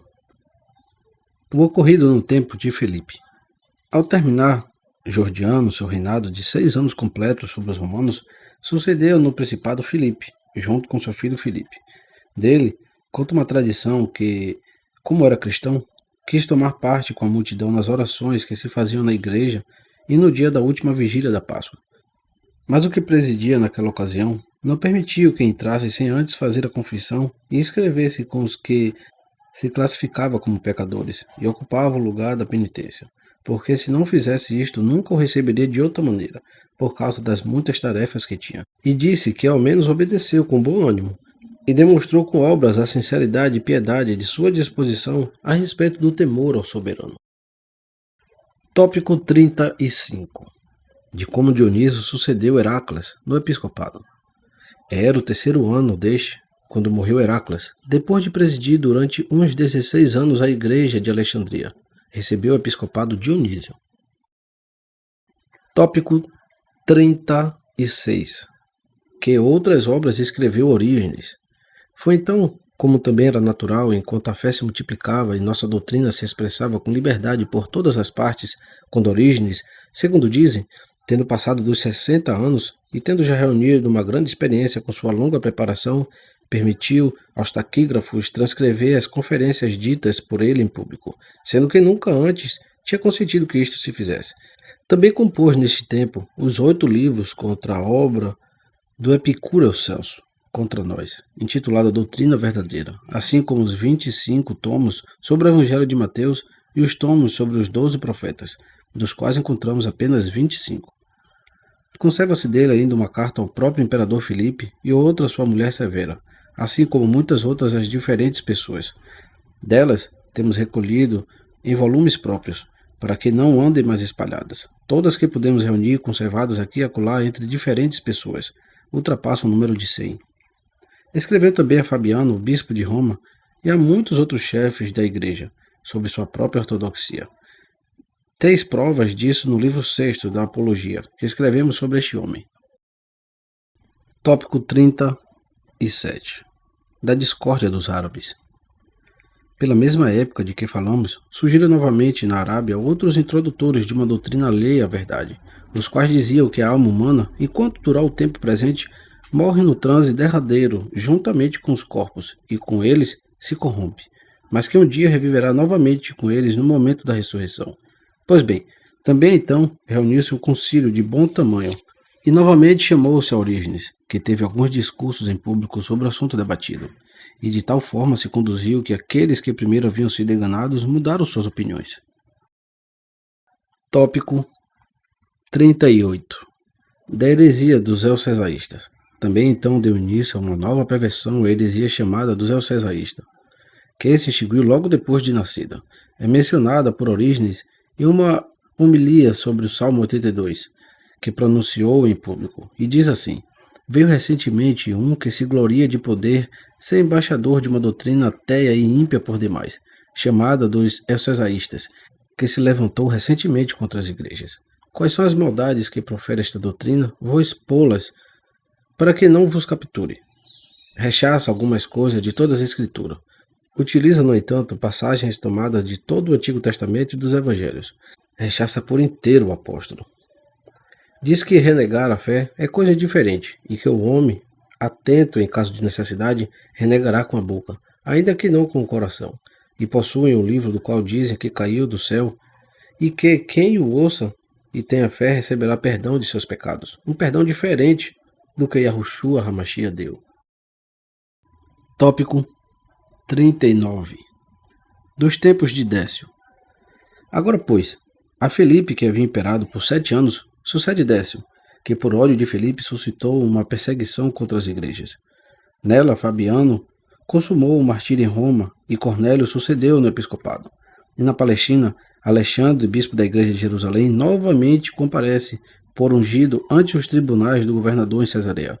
E depois de distinguir-se nesta segunda confissão de fé, experimenta o cárcere apesar de estar já coroado com os veneráveis cabelos brancos e de sua esplêndida velhice. Morto na prisão, depois de dar brilhante e claríssimo testemunho ante os tribunais do governador, proclama-se Mazabanes, seu sucessor no episcopado de Jerusalém. De modo semelhante, Alexandre morreu Babilas na prisão em Antioquia, depois de sua confissão de fé, e Fábio pôs-se à frente daquela igreja. Quanto a Orígenes, quantas e quais coisas lhe aconteceram na perseguição e o fim que tiveram, sendo que assim o malvado demônio havia posto contra ele todo o seu exército e lutava contra ele com todos os seus meios e todo o seu poder, e se abatia sobre ele de modo distinto do que sobre os demais a quem fazia então a guerra. E logo, quantos e quais sofrimentos teve que suportar aquele homem pela doutrina do ungido? Correntes e torturas, os suplícios físicos, os suplícios pelo ferro e os suplícios na escuridão do cárcere. E como tendo seus pés durante muitos dias estendidos no cepo até o quarto furo, e depois de ser ameaçado com fogo, suportou ainda com integridade muitos outros tormentos que seus inimigos lhe infligiam. E em que deu tudo isso? Já que o juiz se esforçava com todas as suas forças para que não lhe tirassem a vida. E depois de tudo isso, que classe de sentenças deixou atrás de si? Cheias também elas de proveito para os que necessitam recuperar-se. Tudo isto está contido nas numerosas cartas deste homem, com tanta verdade quanto exatidão. Tópico 40. Do acontecimento a Dionísio. O que se refere a Dionísio, vou apresentar tomando de sua carta contra o Germano, onde falando de si mesmo, conta o que segue. Eu, de minha parte, também estou falando diante do soberano, e ele sabe se estou mentindo. Não empreendi a fuga baseada em mim mesmo, e sem a ajuda do soberano. Mas antes, declara a perseguição de Décio. Na mesma hora, Sabino enviou um frumentário em busca de mim. Eu permaneci 4 dias em minha casa esperando a chegada do frumentário. Mas ele andou dando voltas, enquadrando tudo, os caminhos, os rios, os campos, onde ele suspeitava que o meu octavo andava, mas estava afetado de cegueira e não encontrava a casa, pois não acreditava que eu, sendo perseguido, permanecesse em casa. E somente depois do 4º dia, porque Elohim me ordenava trasladar-me e milagrosamente nos abria caminho, saímos juntos, eu e meus filhos, e muitos irmãos. E que isto foi obra da providência do soberano é provado pelos acontecimentos exteriores em que por acaso fomos de proveito para alguns. Logo depois de interpor alguma outra coisa, manifesta o que lhe aconteceu depois de sua fuga, acrescentando o que se segue. Eu, de minha parte, até o pôr do sol, caí efetivamente nas mãos dos soldados junto com meus acompanhantes e fui conduzido a Taposíris, enquanto que Timóteo, pela providência do soberano, por acaso não se achava presente e não foi detido. Quando regressou mais tarde, encontrou a casa deserta e alguns servidores guardando-a, e quanto a nós, soube que nos tinha capturado. E depois de outras coisas disse: e qual foi a forma de sua admirável disposição providencial? Porque há que se dizer a verdade. Um camponês saiu ao encontro de Timóteo, que fugia perturbado, e perguntou-lhe a causa daquela precipitação. Este lhe disse a verdade. E aquele, quando ouviu, ia a um banquete de bodas, pois tem o costume de passar toda a noite em semelhantes ocasiões. Não fez mais que entrar e contá-lo aos que estavam na casa. Todos eles, como um sinal convencionado e por um impulso unânime, puseram-se em pé e em toda a pressa logo chegaram. Caíram sobre nós com grande gritaria e, tendo fugido os soldados que nos guardavam, acercaram-se de nós como estávamos, largados sobre uns estrados sem cobertores. Eu então, sabe Elohim que na hora os tomei por salteadores vindos para roubar e pilhar, permaneci no leito, desnudo como estava, com a simples camisa de linho e as demais roupas que estavam junto de mim, eu lhes oferecia, mas eles nos ordenaram levantar-nos e sair a toda pressa. Então compreendi por que estavam ali, e comecei a gritar pedindo-lhes e suplicando-lhes que fossem e nos deixassem, e se queriam fazer algo proveitoso, Eu lhes rogava que se antecipasse aos que me conduziam e que ele mesmo me cortasse a cabeça. Enquanto dizia isto a gritos, como sabem meus companheiros e copartícipes de toda esta peripécia, levaram-me à força. Eu então me joguei de costas ao chão, mas eles, agarrando-me pelas mãos e pelos pés, tiraram-me arrastado. Seguiam-me as testemunhas de tudo isso: Caio, Fausto, Pedro, Paulo, os quais, puxando-me às pressas, tiraram-me do povoado. E fazendo-me montar em pelo sobre um asno, levaram-me. Isto conta Dioniso sobre si mesmo. Tópico 41. Dos que sofreram martírio na mesma Alexandria. E ele mesmo, em sua carta a Fábio, bispo de Antioquia, narra como segue os combates dos que sofreram martírio em Alexandria sob Décio. Entre nós, a perseguição não começou pelo edito imperial, mas antecipou-se um ano inteiro, tomando a dianteira nesta cidade o adivinho e autor de males, quem quer que este fosse, agitou e excitou contra nós as turbas de pagãos, reavivando seu zelo pela superstição do país. Excitados por ele, e tomando toda a liberdade para sua ímpia obra, começaram a pensar que somente era religião este ato de culto demoníaco, assassinar-nos. O primeiro a quem lançaram mão foi um velho chamado Metras.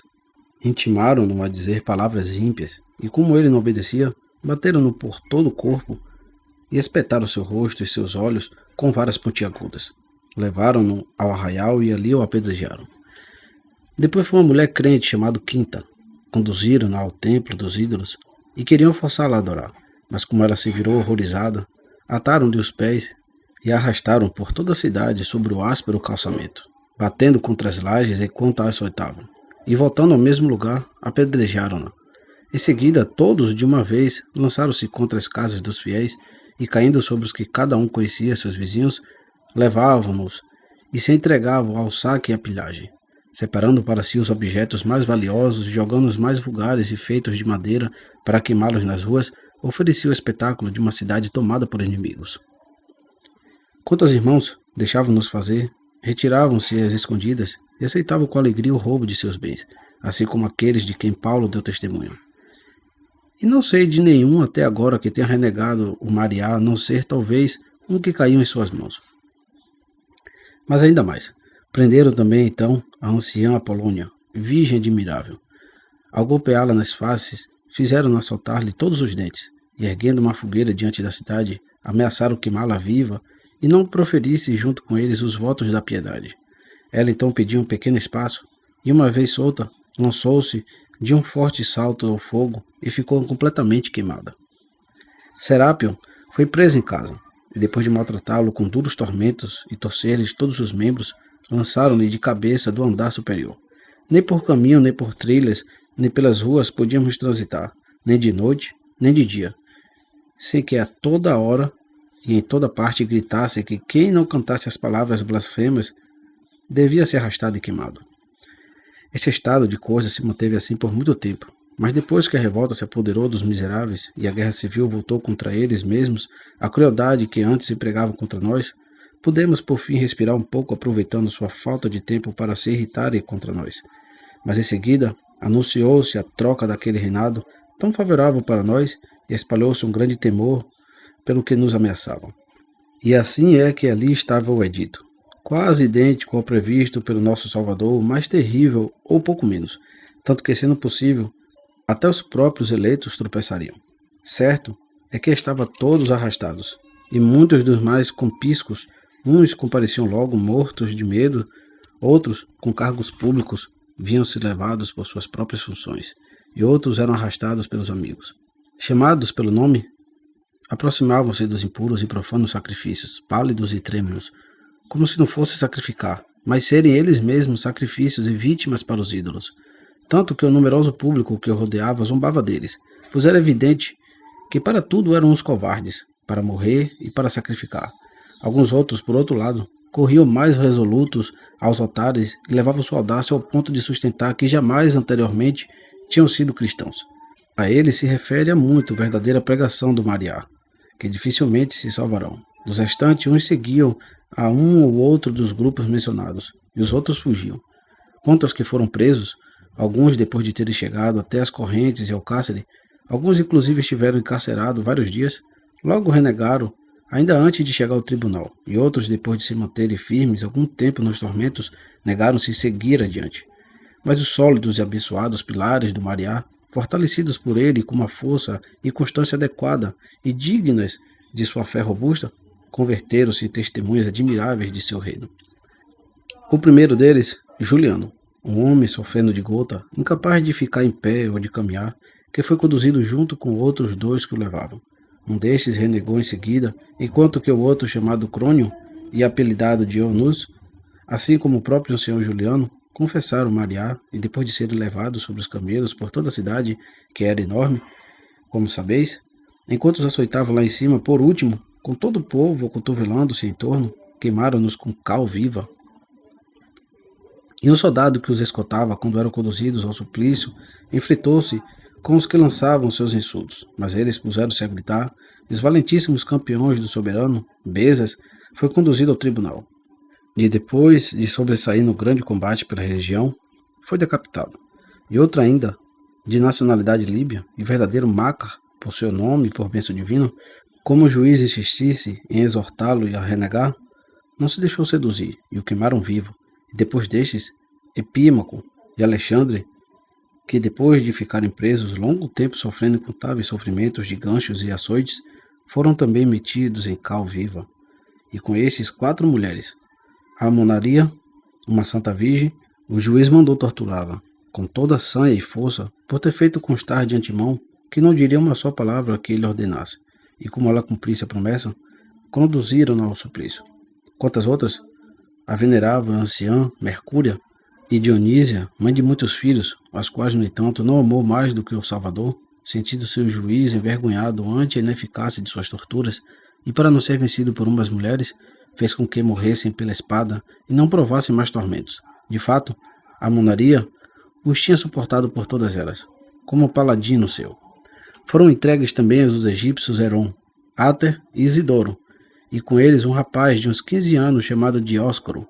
Primeiramente o juiz tentou seduzir o rapaz com palavras, pensando ser fácil de enganar, e forçá-lo com tormentos, pensando ser fácil de ceder. Mas Dióscoro nem se deixou persuadir nem cedeu. Aos outros dilacerou ferozmente, e como seguissem firmes, também os entregou ao fogo. A Dióscoro, por outro lado, deixou-o seguir livre, admirado de como havia se coberto de glória ante o público e que sábias respostas deram em seu próprio interrogatório, e disse que lhe dava aquela prorrogação para que se arrependesse. E agora, o divino Dióscoro está conosco, reservado para um combate mais longo e trabalhos mais duradouros. Um tal Nemesion, também egípcio, foi injustamente acusado de viver com ladrões, e quando conseguiu desfazer tão absurda calúnia ante o centurião, foi denunciado como cristão e veio acorrentado ante o governador.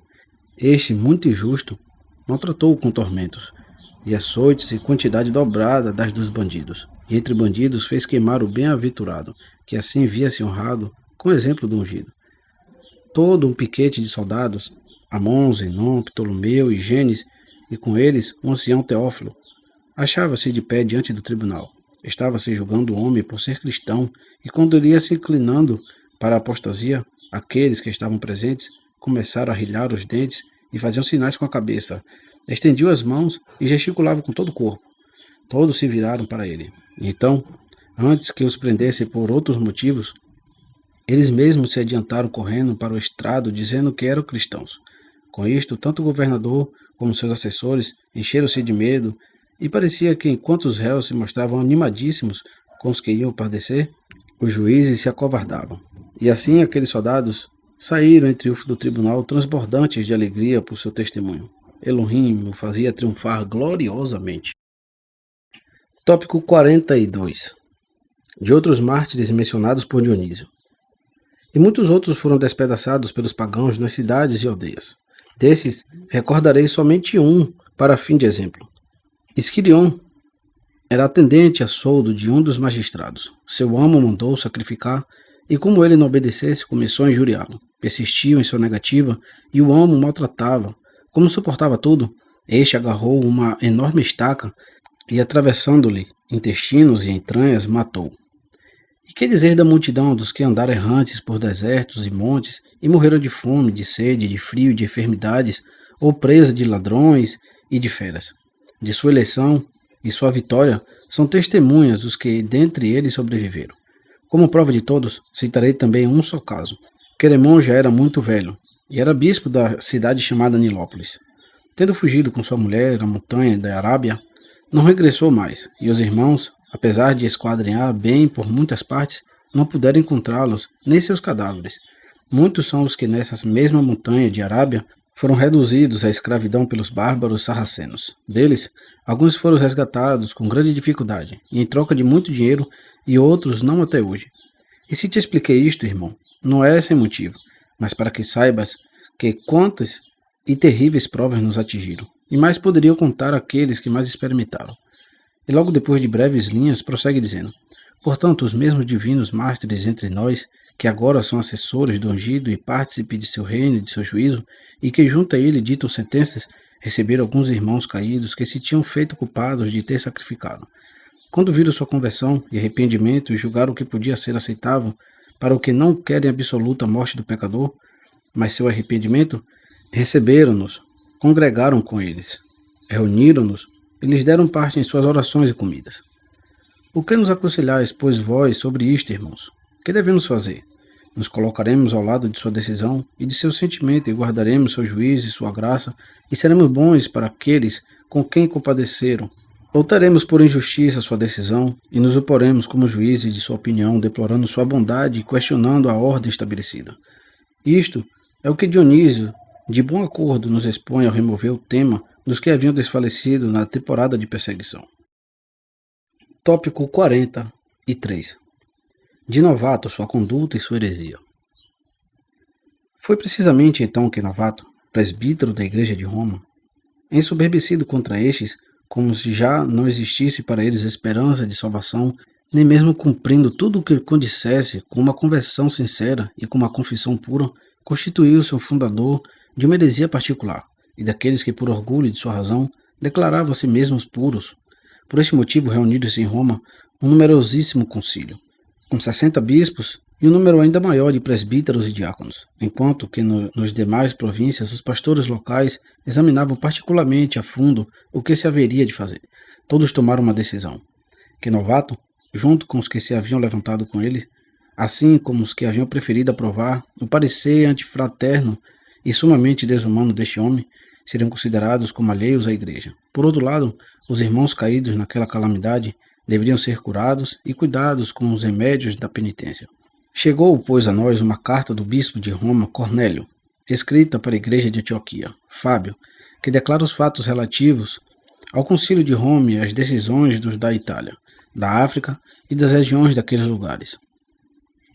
Também nos chegaram outras, compostas em língua latina, de Cipriano e de seus colegas da África, através das quais manifestavam que também eles achavam que era necessário socorrer os que haviam caído na prova e que com boa razão era necessário declarar expulso da Igreja Católica, o fundador da heresia, assim como os que se haviam deixado extraviar por ele. Junto com essas cartas, vinha a outra de Cornélio sobre as decisões do concílio, e ainda a outra sobre os atos de Novato. Nada nos impede de citar um parágrafo desta para quem lê este livro saiba sobre ele. Explicando a Fábio que tipo de homem era Novato, Cornélio escreve o seguinte: e para que saibas que estranho indivíduo vinha há muito tempo desejando o episcopado e que ocultava em si mesmo esta sua violenta paixão, utilizando como cobertura de sua loucura o fato de ter consigo, no início, os confessores, quero explicar-me. Máximo, um dos nossos presbíteros, e Urbano, tinham ambos escolhido por 2 vezes a melhor das glórias por sua confissão.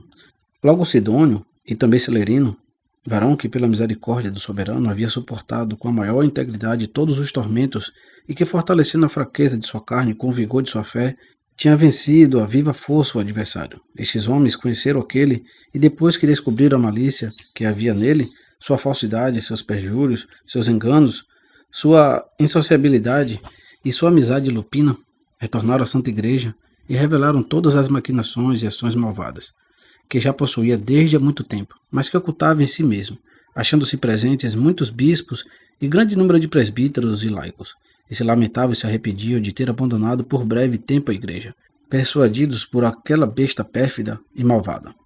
Logo diz, depois de curto espaço: é extraordinário, querido irmão, a mudança e transformação que em pouco tempo contemplamos nele, porque sendo uma pessoa brilhantíssima, e que fazia crer com tremendos juramentos que de modo algum desejava o episcopado, de repente aparece já como bispo, como que lançado ao meio por arte de encantamento. Efetivamente, este expositor de doutrinas, este campeão da ciência eclesiástica, quando se empenhou em tomar para si e arrebatar o episcopado, que não lhe fora dado do alto, escolheu 2 partidários seus, desesperados da própria salvação, para enviá-los a certa parte da Itália, pequena e insignificante, e ali enganar com elaborada argumentação a 3 bispos, homens rústicos e muito simples, afirmando energicamente e sustentando com força que era preciso que se apresentasse rapidamente em Roma, para que com sua mediação e com a ajuda dos outros bispos se pusesse fim a toda a dissensão que havia surgido. Assim que chegaram, pessoas, como já dissemos, demasiado simples para as maquinações e falta de escrúpulos destes malvados, foram encerrados por alguns homens semelhantes a ele, e por ele transtornados. A hora 10ª, quando se encontravam ébrios e tomados pelo vinho, obrigou-os à força que, mediante uma imposição de mãos simulada e vã, lhe conferisse o episcopado, o mesmo que agora reivindica com fraude e malícia, pois não lhe cabe. Não muito depois, um deles voltou à igreja, lamentando-se e confessando seus pecados, e nós o admitimos à comunhão como laico, pois todo o povo ali presente intercedia por ele. Quanto aos outros bispos, ordenamos sucessores para eles e os enviamos aos lugares onde eles estavam. Assim, pois, este vingador do evangelho não sabia que deve haver um só bispo e uma igreja católica em que não ignora. E como poderia? Que há 46 presbíteros, 7 diáconos, 7 subdiáconos, 42 acólitos, 52 entre exorcistas, leitores e hostiários, assim como mais de 1.500 viúvas e necessitados, todos os quais são alimentados pela graça e o amor do soberano para com os homens. Uma multidão tão grande e tão necessária na igreja, e um número tão rico e em contínuo aumento pela providência divina, com um povo imenso e inumerável, não conseguiu afastá-lo de tamanho desespero e desmoronamento e retorná-lo à igreja. E novamente depois, de algumas outras coisas, acrescenta: pois bem, digamos na mesma carreira, com que as obras e com que gênero de vida atrevia-se a reivindicar o episcopado? Seria por acaso ao menos porque desde o princípio vivia habitualmente na igreja, ou porque ele travou numerosos combates e por causa da religião viu-se envolto em muitos e grandes perigos? Nada disso houve, ao menos para ele. A ponto de partida de sua crença foi Satanás, que tinha vindo a ele e nele havia morado bastante tempo. Os exorcistas o ajudaram quando caiu numa grande enfermidade. E como pensava que morreria logo, no próprio leito em que jazia recebeu o batismo por aspersão. Se é que se pode dizer, este o recebeu. Mas tendo escapado à enfermidade, não recebeu nenhuma das outras coisas que se deve receber depois, segundo a regra da igreja, nem sequer o ser selado pelo bispo. E não tendo recebido isto, como poderia ter recebido o Espírito Santo?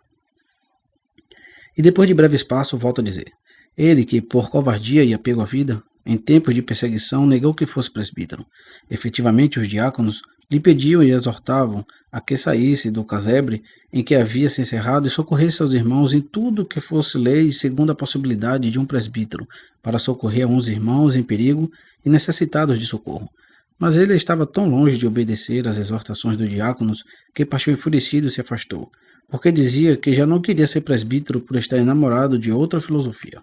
Saltando algumas coisas, acrescenta ao dito o seguinte: depois de abandonar efetivamente esse ilustre personagem, a igreja de Elohim, na qual havia obtido a fé e na qual havia sido considerado digno do presbiteriado, pela graça do bispo que lhe impôs suas mãos para a ordem do presbiteriado, pois ainda que todo o clero tentasse impedi-lo, e inclusive muitos laicos, por não ser permitido a quem houvesse, como ele, recebido o batismo por aspersão no leito por causa de sua enfermidade, ser incorporado ao clero.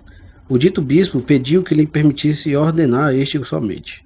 Ainda acrescenta algo ao dito: o maior dos absurdos deste homem, nos seguintes termos: de fato, realizada a oferenda, ao distribuir a cada um sua parte e entregá-la, obriga as pobres pessoas a jurar em vez de bendizer, como ambas as mãos agarra as de quem vai receber a comunhão, e não as solta até que tenha jurado proferindo estas palavras, porque usarei suas próprias palavras. Jura-me pelo sangue e o corpo de nosso Mariá e Yahushua Hamashia, não me abandonar jamais para votar-te a Cornélio. E o pobre desgraçado não toma comunhão se antes, previamente, não faz imprecações contra si mesmo. Em vez de pronunciar amém, ao tomar aquele pão, diz: Não voltarei a Cornélio. E depois de outras coisas, volta a dizer: mas deve saber que agora encontra-se desnudado e ficou isolado, pois cada dia o abandona os irmãos e volta à igreja. E o próprio Moisés, o que recentemente deu entre nós um formoso e admirável testemunho, achando-se ainda no mundo como visse a ousadia e a loucura daquele, excomungou junto com os 5 presbíteros, que com ele haviam se separado da igreja.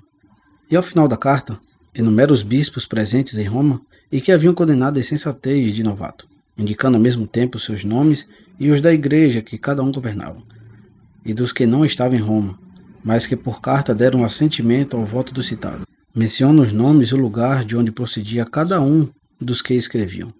Isto é o que Cornélio informava por carta a Fábio, bispo de Antioquia. Tópico 44. Relato de Dionísio acerca de Serapion. E com este mesmo Fábio, que se inclinava um pouco ao cisma, também manteve correspondência epistolar a Dionísio, o de Alexandria. Depois de explicar muitos e diferentes pontos, entre eles o da penitência nas cartas que ele dirigiu, ao referir detalhadamente os combates dos que então acabavam de padecer martírio em Antioquia. No curso do relato narra também um fato, muito admirável, que será necessário transmitir nesta obra, e que diz assim: vou, porém, expor-te esse único exemplo, ocorrido entre nós. Havia entre nós um tal Serapion, já ancião e crente. Durante muito tempo havia vivido de forma irrepreensível, mas logo na prova caiu. Ele pediu muitas vezes o perdão, mas ninguém fez caso dele, porque inclusive havia sacrificado. Tendo adoecido, passou 3 dias seguidos sem poder falar e inconsciente. Quando, ao 4º dia, se recuperou um pouco, chamou seu neto e disse: até quando, filho, reter-me-ão? Dá-te pressa, rogo-te, e soltai-me logo. Chama-me algum dos presbíteros. E dito isto, ficou novamente sem voz. O rapaz correu à casa do presbítero, mas era de noite e esse achava-se enfermo. Não podia ir, mas como eu havia mandado que aos que iam partir desta vida se pedissem perdão e principalmente se antes já o tivesse suplicado, se lhe os concedesse, para que partisse com boa esperança, deu ao rapaz uma porção da Eucaristia e mandou que a colocasse em algum líquido e a fizesse cair em gotas na boca do ancião. O rapaz regressou com ela, e quando se aproximava, antes que entrasse novamente, Serapion voltou a si e disse: já chegaste, filho? O presbítero não pôde vir, mas tu faze rápido o que te foi ordenado, e deixe-me partir. O rapaz pôs em um líquido a porção da Eucaristia, e no momento em que a vertia na boca do ancião, este tomou um pouquinho e imediatamente entregou seu espírito.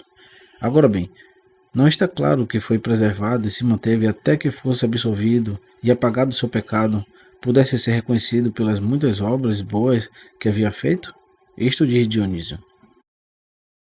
Tópico 45. Carta de Dionísio a Novato. Mas vejamos como escreveu ele mesmo Novato, que então andava perturbando a comunidade dos irmãos em Roma. Ocorreu, pois, que este andava fazendo de alguns irmãos pretexto para sua apostasia e seu cisma, como se de fato ele estivesse forçado a chegar a esta situação. Veja de que modo ele escreve. Dionísio, a noviciano seu irmão, saúde. Se, como dizes, foste levado contra a vontade, terás que prová-lo, regressando voluntariamente, porque há que sofrer o que fosse para não partir em 2 igrejas de Elohim. O testemunho dado para evitar o cisma não seria menos glorioso do que o que se dá para não adorar os ídolos. Para mim, inclusive, seria maior, porque neste dá-se testemunho apenas pela própria alma, enquanto que o outro se dá por toda a igreja. Mas ainda agora, se consegues persuadir ou forçar teus irmãos a retornar à concórdia, tua recuperação será maior do que tua queda. Esta não será posta em tua conta, enquanto que a outra te será louvada. E se não podes, por que não te obedecem?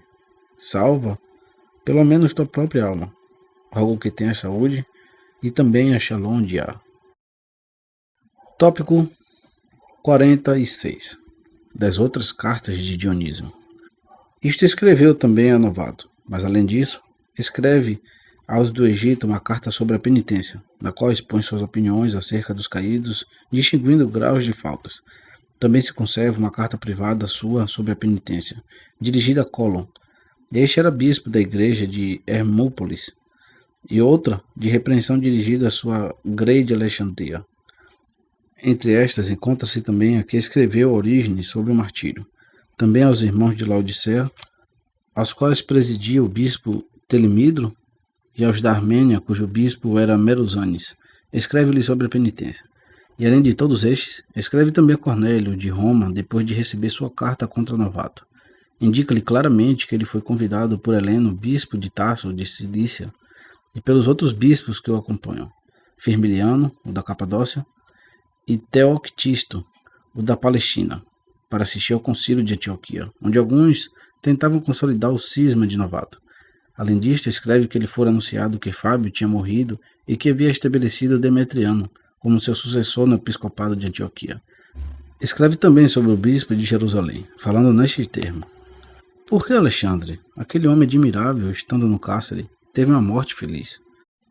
Em continuação a esta carta, conserva-se também de Dionísio outra carta diaconal por meio de Hipólito, dirigida aos de Roma, aos quais escreve ainda outra sobre a paz, e igualmente sobre a penitência, assim como também outra aos confessores, dali que ainda estavam comprometidos com a opinião de Novato. A estes mesmos, depois que voltaram à igreja, escreveu outras 2 cartas. Manteve igualmente correspondência epistolar com muitas outras pessoas e deixou à posteridade um rico proveito aos que ainda hoje se interessam por seus escritos.